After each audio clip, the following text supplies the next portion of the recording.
Good morning, guys. We are back with the 2022 Plus WRX, and today we're going to be installing the Perrin manifold for the VB WRX for the FA24. This way may look a little bit different than what you guys have seen. It's because I've had it Cerakoted.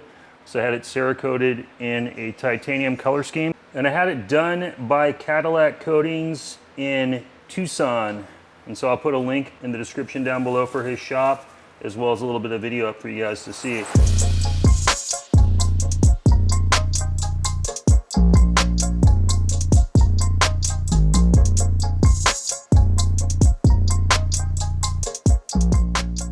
But I'm super excited to have the Cerakote done. It looks fantastic. Being that I am in Arizona, I wanted something that's gonna be effective for heat management. And I know that you could have, do like a heat wrap from like DEI on there, but I wanted to go with Cerakote. This comes with a lifetime warranty, and it costs about $150. So I thought it was, pretty affordable to have done, and it looks good. And let's go ahead and get underneath the car and get to work. We're out in my garage. Everybody say hi to Julia. Julia's gonna be my helper today. And we've got our fans going from the house, blowing the AC out here because there's no AC in the garage, and it's gonna be 104 today. So we're gonna start by getting underneath the car. We're gonna remove the little plastic underguard, the metal under tray, take the manifold off, put the new one on. We're gonna test the sound difference. I've got some old audio clips from the old manifold, because I think that this is gonna give us some more sound out of the exhaust because it's less restrictive. Hopefully some more turbo noises. So we'll get the old one off, we'll compare them, look for the restrictive areas, look for where this kind of improves things.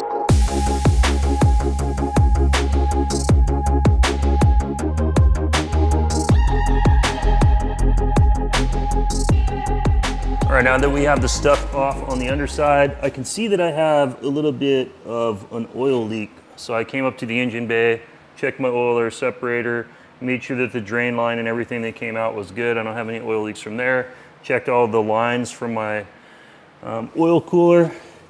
Nothing leaking from there. And so when I bring you guys underneath, you can see that we've got a little bit of oil on the bottom around the turbo. So I gotta try to figure out where it's coming from. I'll have to dig into it a little bit more, but that's not what today's video is about. Let me know if you guys have had any issues with oil leaks on your car and what you guys have dealt with. But to get the manifold off, we've got some bolts here. You've got 3 on each side of the heads up in here. They look like little 14 millimeters, so I'll get those off with a wrench all by hand. You got 3 more up over here. Pretty straightforward. We'll get all this stuff taken off, get this manifold off, and then we'll compare. We've also got one kind of right on the underside of the oil pan, right through this. And if you guys missed the unboxing video, if you want to see this thing in the stainless steel form, I did an unboxing video last week. I'll leave a description or a link in the description down below for that. And for anybody that is considering buying themselves a Perrin header or manifold for their VB WRX, I'll put a discount code up for you guys. It's JDM right-hand drive 10. If you guys enter the code on checkout at Perrin's website, you can save 10% off, which is an extra $100 because this thing's, $1,000. So save some money if you guys want to order one, use my code. I've got the Perrin turbo inlet on my car and a bunch of other stuff. So it's nice to get this exhaust manifold going on before we get started. I'm gonna put a little PB blaster on everything just to make sure it comes off nice and easy.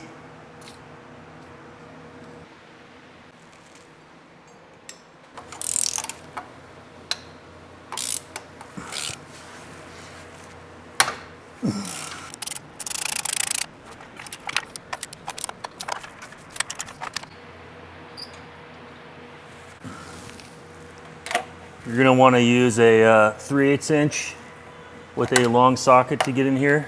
The 1/2 inch is too thick to get in there, but you can easily reach it. And this is the last bolt. We are free, guys. Guys, make sure you print the instructions manual before you start. I should have, because there's a couple things in here that I didn't think that I was gonna have to do. So you have a couple of M10 bolts that you have to loosen. This is the turbo support bracket to the front of the engine. All right, if you guys are wondering where those front support brackets are, basically right at the bottom of the turbo inlet, you've got this section here. and they are just right up here, right there.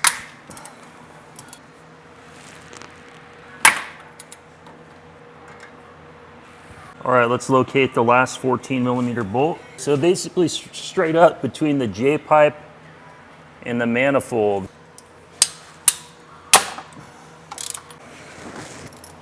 Now that these nuts are off, you're gonna use a E10 socket. You're gonna take the studs out, and that's gonna give you the space to slide the header out.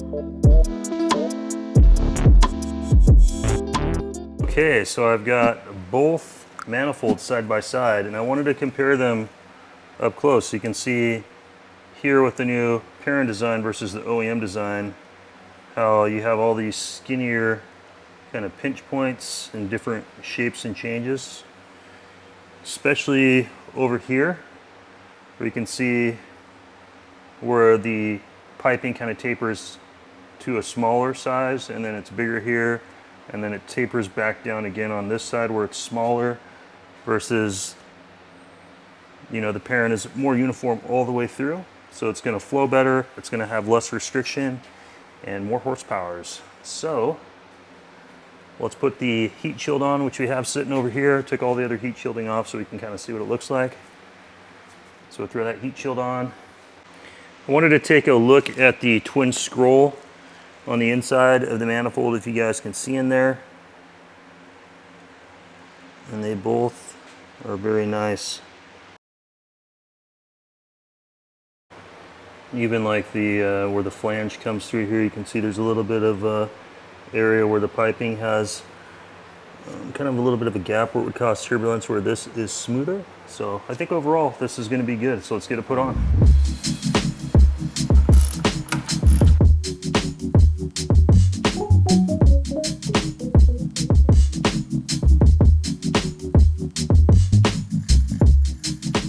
I really like that the Perrin equal length manifold fits the factory heat shield. This is going to definitely help with heat reduction in the engine bay. With all your turbo studs, make sure you put a little anti-seize on the smaller part that's going to go back into the turbo, and that'll help get them out next time if you need to remove them, as well as help you from preventing them being stripped out.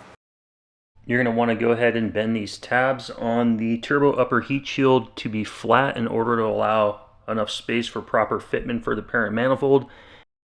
Let's get this manifold on.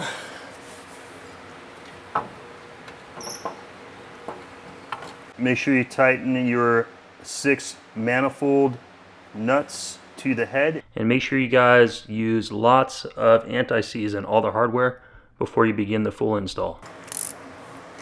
Okay, so attaching the hardware back up here, I actually had to loosen the bracket from the top because I couldn't get the bolts to line up, so just a quick tip for that, guys. The heat shield has to be slightly modified, so once you get all your nuts kind of tightened down, you can go ahead and kind of tap to bend it a little bit. Take your time, guys, and make sure you give enough time for the penetrating oil to soak in. I accidentally stripped out one of the studs. It was tight. I sprayed more penetrating oil on it. I tried putting it back in, letting it soak, sprayed more penetrating oil on it, PB blaster, and I still had an issue with it coming out, so I ended up stripping it. So I'm gonna have to take it into a shop and have them fix that for me. But I got this one. I accidentally snapped that one off too, trying to get it out. I let it soak for probably 10 minutes each. Snap the end off of that one. This is bolted down. In order to get the upper bolt in here, I had to loosen the heat shield because I couldn't get the stud to thread into that opening up there because the heat shield was in the way. So I had to disconnect the bottom one, kind of shuffle the heat shield back in order to get that in. And this honestly took me forever. It took me like 2 hours just to put the manifold on because the fitment tolerances were a lot more challenging than I was anticipating. And then I had some issues with some studs. And yeah, it was kind of a headache, but it is done. I did figure out where the oil leak is coming from. It's coming from the front area over here. So I'm gonna leave my entire under tray off, guys, because on the, you can see there's oil coming from this here. So I'm gonna leave this off on my next days off. That way I can get in there from the bottom. I also have a Perrin bypass valve coming. I'm gonna replace that, so I wanna leave this off so I can get to that. And make sure you guys put the heat shield on. It's very important because it helps with maintaining the oil temperature. With the heat shield off, you're gonna cook your oil pan and cook your oil, and that's not good. But we are done, guys. Let's start her up.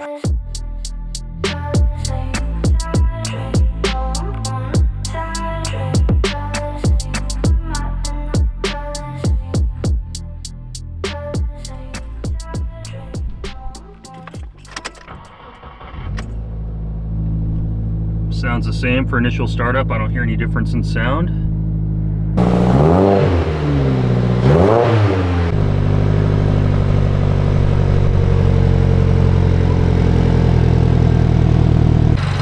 She's all in, guys, and running. Sounds good. Got a little bit of smoke burning off from the oil that was on it. What I was concerned about was a potential exhaust leak around that, since I don't have the third bolt on there.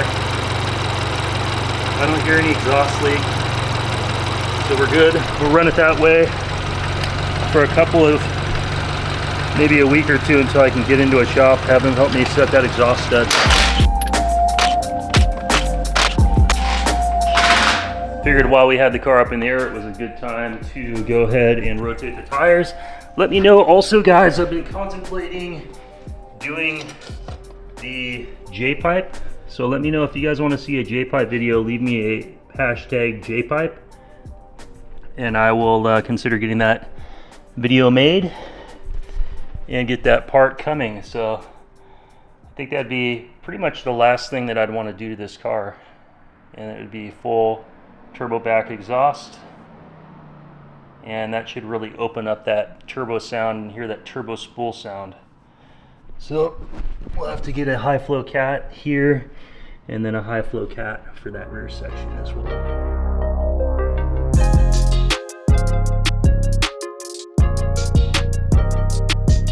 Okay, Julia, let's lower it. Go ahead.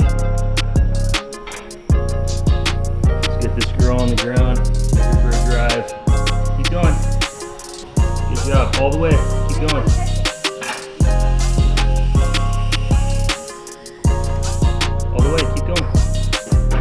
Going.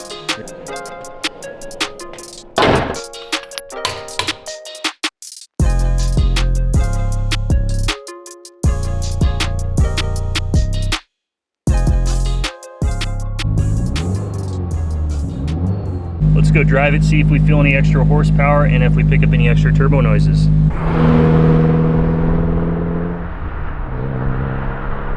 This is 6th gear at 40 miles an hour. Car's quiet. To me, it sounds the same. So let's get on boost and see if we hear any difference there, and if we can feel the difference in power.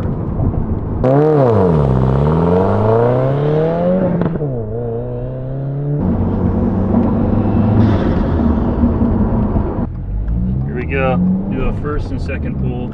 First, second, third.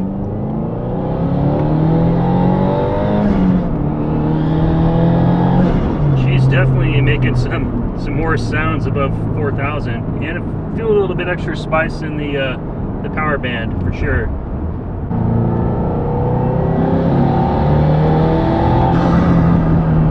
To me, it sounds like I may have a small exhaust leak coming from that manifold of the turbo, so I need to get that stud in there sooner than later. I was thinking maybe I can try to rethread the turbo and then put the stud in myself, or I might have to pay shop to do it. If you guys have any advice on how I should fix that, if you've dealt with this before, leave me a comment down below. I'd appreciate it.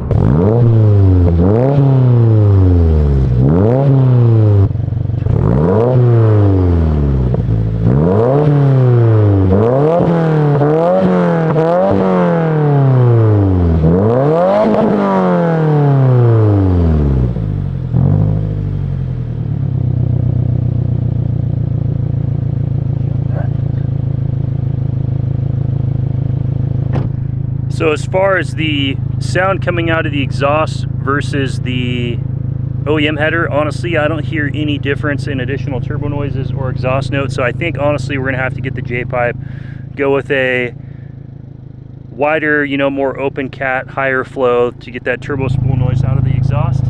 As far as the initial turbo response, it's pretty much the same as stock. I don't notice any change down below on the low end. You can feel the extra power in the higher RPM range from like 4,500 RPM plus. So yeah, it makes the power band feel a little bit more linear, which is nice. It keeps building.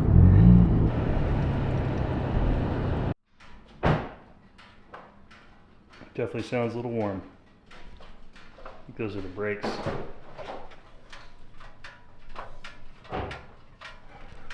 But overall, I'm super happy with the Perrin header. It looks nice. I can feel the extra added horsepower, and I cannot wait to get the J-pipe next. And in the meantime, until I get the thread tapper and the nut and the bolt, I'm gonna be taking it easy. I'm not gonna be revving the engine out real hard except for on today's video, because I don't wanna heat up and get an exhaust leak or anything like that, or cause any damage with only having 2 out of the 3 bolts done. So I'm gonna baby the car and treat her good. That's gonna wrap up today's video, guys. Thank you so much for watching. If you haven't already, hit the thumbs up. It really helps out the channel, and subscribe if you haven't. Leave me some comments. Let me know what you thought of today's video. And after speaking with Jeff Perrin, I'm definitely gonna be getting that turbo stud. He let me know the thread pitch so I can just basically just re-tap the stainless steel housing on the turbo housing, and then I'll just go to Subaru, get a new OEM stud and new nut, and just put that in there, get everything tightened up and buttoned up. We'll be good to go. And I'll be back with more content. Not sure what I'll do next. I've got some more Perrin stuff over here on the shelf, on the bench. So I'll probably do some more install videos here in the future. But anyway, guys, I will see you on the next video. Thanks for watching. Take care.